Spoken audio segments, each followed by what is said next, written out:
There's a lot of stuff in there. I can say, no, I've seen enough of that. I've seen enough of that altogether. Let's take a look at Newton.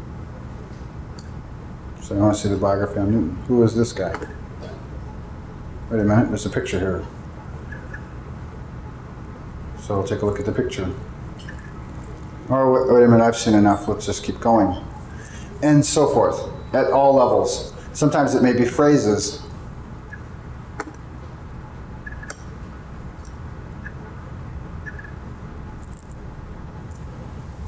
Is that something that, is everybody able to see this thing okay? Okay. Huh? It's a little blurry? Hang on, let me see if I can adjust it a little bit.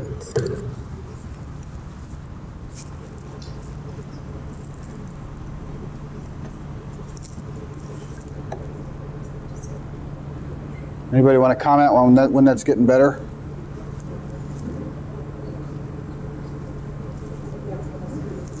Okay.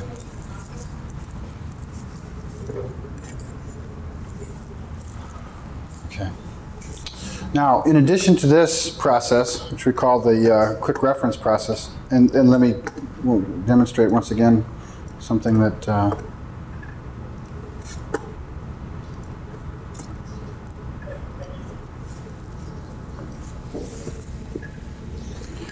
it follows from the special theory of relativity that mass and energy are but different manifestations of the same thing.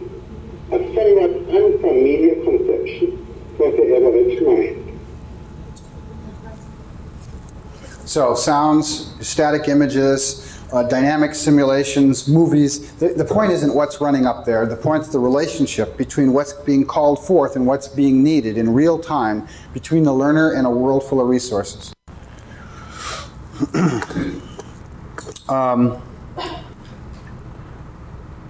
Okay. Now, in addition to the process of quick reference, which I showed you, which is relatively straightforward, the idea that if I click on a word, term, phrase, acronym, place, any of these piece parts, that I have this reference menu that pops up to allow me to travel into it. Again, what's the reason for that? Because if I have that need more, if I encounter a word, term, phrase, one of these components, and I have this need more in me, and there's nothing that allows me to follow through on it, then it's in reverse. It's teaching me that those need mores are irrelevant. Suppress them. They're not going to help me. And that goes back to our first point. So long as we're having that experience internally 1,000 times a year or whatever it turns out to be, and it's probably much more than that, then we're learning that these need more impulses are meaningless. So this technology is designed not so much to provide whizzy pictures and sounds, but to provide a responsiveness in the class of different kinds of needs that can occur in a learner. That's its primary role. Now, that's the simple part. The more complex part is what we call the representational level, which is what happens when I do understand the words, terms, phrases, the piece parts, but having read through or experienced this whole thing, I don't understand what the whole thing means. I don't get it. Here's where issues like cognitive bias, sensory preference, learning style, and what have you start to cut in. So for example, some people might prefer what we might call more grounded, more concrete, more practical, like the central thread, just right out of a textbook, the general view. Other people would just take me to the key points where you don't have a lot of time, or if they're in a challenging mode, take me to the central assumptions behind whatever it is, the essential ideas or insights, the lecture notes, a commentary or coach, or current events. So this would be, if you will, ways in which the learners could travel into different ways to represent the same intended meaning. You recall earlier today, I brought up the metaphor of a learner scope with a series of different lenses. Imagine, if you will, that what I'm doing right now is showing you different lenses the learner can spin through to see whatever might be before them. So where some learners might be more concrete, where some learners may be more empirical, scientific, abstract, requiring, they want to understand. They don't want to be informed, they really want to understand. So they want to know the laws or rules or relationships or the epistemology or history or the essential activity or structure or the statistics or measurement or proof. And then conductive might be the histories, personalities, story, arts, drama, conflict, convergence, beauty, the more metaphoric or conductive qualities that might bear on a particular learning objective. So if we go back,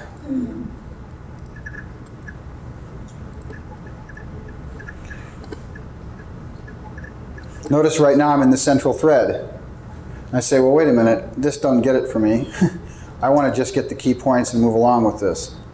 So I go to the key points, and this is the key points of this particular material. Or I say, no, I don't want to be so grounded. I want to be more deductive. I want to understand things better. So let me go more into the roots of what's meant in this lesson. So here that is. Or while I'm here, geez, let me see this simulation real quick. Go back to the reference mode. So the references and representation, all these lenses can be kind of put together in any combination that really does work for who's using it.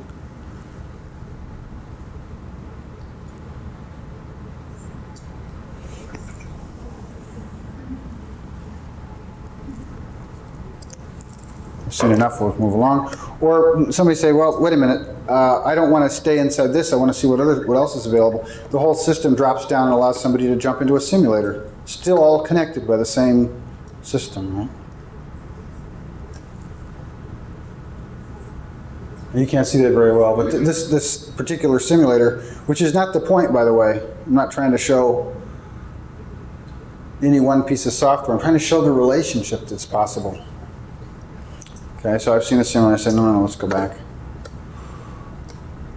Or I want to see this from the point of view of the people that were involved. So that's what we were looking at earlier. Now, this is as relevant to multi-language operations as it is to multiple representations in the same language.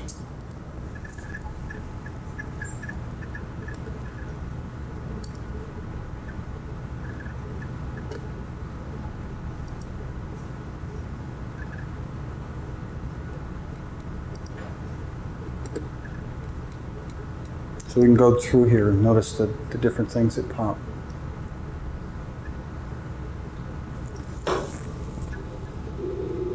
Esa puede ser parte de la razón por que alguna gente parece feliz, no importa lo que hagan, mientras otros tienen problemas encontrando un trabajo. So the point being that I can come in, for example, here and say,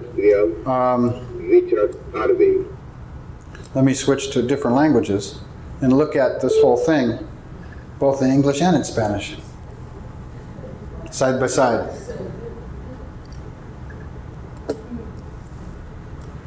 Now, we don't have too much time. I don't want to spend too much more time on this part of it. I want to show a couple of other things and get out. But there's, let's say that, remember that thing about Einstein we were looking at? So I want to look at it again real quick.